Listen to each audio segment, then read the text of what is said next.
Pejabat BNN terjerat narkoba dengan tanda tanya. Dialog kita lanjutkan kembali masih bersama Pak Slamet Pribadi dari BNN. Pak Slamet, tadi ada Pak Alex dari Tangerang yang mengatakan bahwa kalau kita ngomong soal narkotika itu kebanyakan ngomongin soal harganya. Sebetulnya nggak juga. Kita banyak bicara soal per hari itu ada sekitar 30-40 orang yang meninggal. Kalau korbannya antara 30-40 orang meninggal. Per hari? Per hari karena narkotika. Dan itu narkotika. Artinya sebetulnya kalau dari segi dampak ini lebih dahsyat daripada terorisme sebetulnya. Lebih dahsyat, mungkin sekitar 20 kali. 20 kali dari segi banyak korbannya kan? Tiap hari ya? Tiap hari. Kalau teroris itu dur, itu 5, 6. Ya. Atau kalau Bali, dur 200. Ya. Tapi setelah itu nggak ada lagi. Ya. Ini 40 sampai dengan 40 orang yang meninggal per hari. Nah, tadi dikatakan bahwa ini kan sebetulnya bentuk apa namanya? Nggak salah kan kalau warga pada akhirnya punya perasaan bukannya pesimis. Pasti ada yang main lah gitu. Nah, itu gimana tuh? Ya itu kelakuan lama lah ya. Sekarang mulai udah nggak berani. Nggak berani. Kalau masih berani. Tapi ini faktanya yang di Maluku Utara ini gimana? Kalau masih berani, ya berhadapan dengan Pak Budi Waseso, orangnya kenceng kayak begitu, nggak bakalan. Dalam tempo yang sesingkat-singkatnya langsung skep nonaktif. Sekarang udah nggak ada yang berani sekarang ini. Ya, sekarang ini. Ya, artinya memang ini kalimat Pak Slamet ini mengakui bahwa dulu itu banyak sekali sebetulnya oknum kan? Iya, sekali lagi oknum ya, oknum. Jadi kelakuan-kelakuan lama sejak muda mungkin masih sekarang udah nggak berani. Udah nggak berani. Banyak contohnya yang pada akhirnya berhenti memang betul-betul karena ada reformasi atau revolusi kebijakan tanpa adanya konsep reformasi atau apa itu sudah terbentuk dengan sendirinya ketika manajemen anggaran, terus kemudian manajemen money, material method di BNN tertata rapi di situ, seperti anggarannya dari bawah ke atas ngitungnya. Jadi kinerja apapun yang dilakukan oleh staf BNN, pegawai BNN itu harus terukur. Per hari itu dihitung semua, per jam harus dihitung semua. Ada jaminan bahwa masyarakat bisa percaya bahwa masyarakat bisa lihat sendiri kan bagaimana hasil komitmen produktif dari kinerja kita udah bisa lihat sendiri seperti itu. Pak Slamet, ini ada satu penelpon lagi, Pak Fajar dari Lampung. Selamat pagi Pak Fajar. Selamat pagi Pak. Silakan Pak Fajar. Oh iya Pak, saya mau kasih komentar. Ini sangat miris sekali mendengar berita ini. Ya kalau memang terbukti secara hukum petugas BNN itu terjerat, waduh, kayaknya Pak Budi Waseso harus mengambil tindakan tegas, Pak. Ya. Ya. Tindakan tegas seperti apa, Pak, yang harus dilakukan? Tindakan tegas seperti apa yang Pak Fajar harapkan? Ya, harus dihukum seberat-beratnya lah, beda dengan masyarakat biasa. Baik.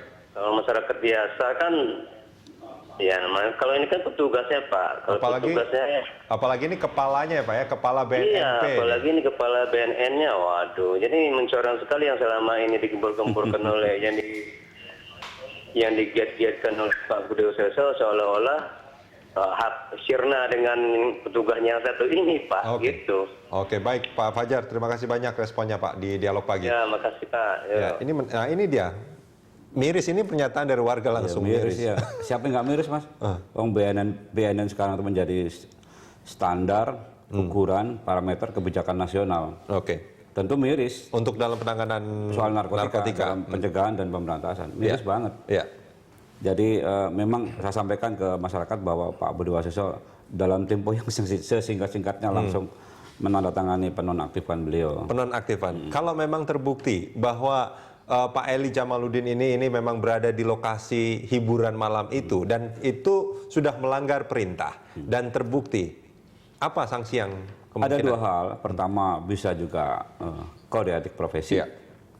Tentu dengan diselesaikan secara disiplin atau dengan kode etik profesi. Yang kedua, mungkin juga masalah pidana.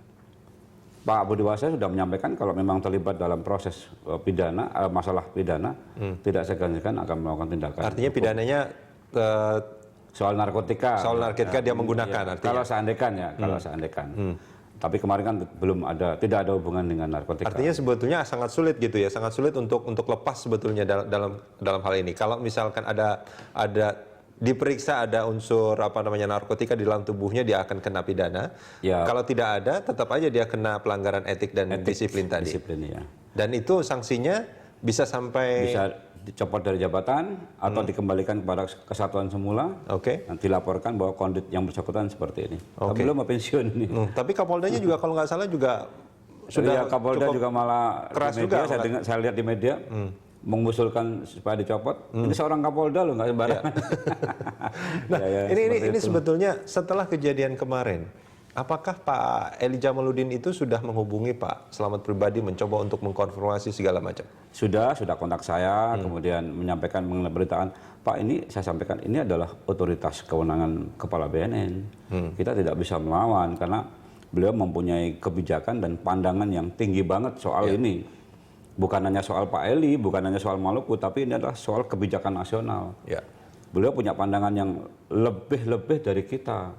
Bapak harus memahami, saya bilang gitu. Dan Pak Ely itu membantah semuanya pemberitaan yang Ya, terjadi? itu lewat berita menyampaikan dizolimi, ya itu memang hak-haknya yang bersangkutan. Oke. Ya, monggo silahkan itu. Oke.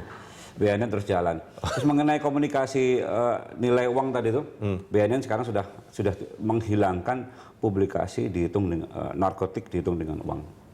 Sudah nggak dihitung sekarang. Artinya banyaknya jumlah. Banyaknya sitaan itu tidak boleh dihubungkan dengan nilai uang. Oke, tidak dikonversi seperti Tidak itu. dikonversi dalam uang. Pak Slamet, ini ada satu penelpon lagi dari Wonosobo. Pak Toto, selamat pagi Pak Toto.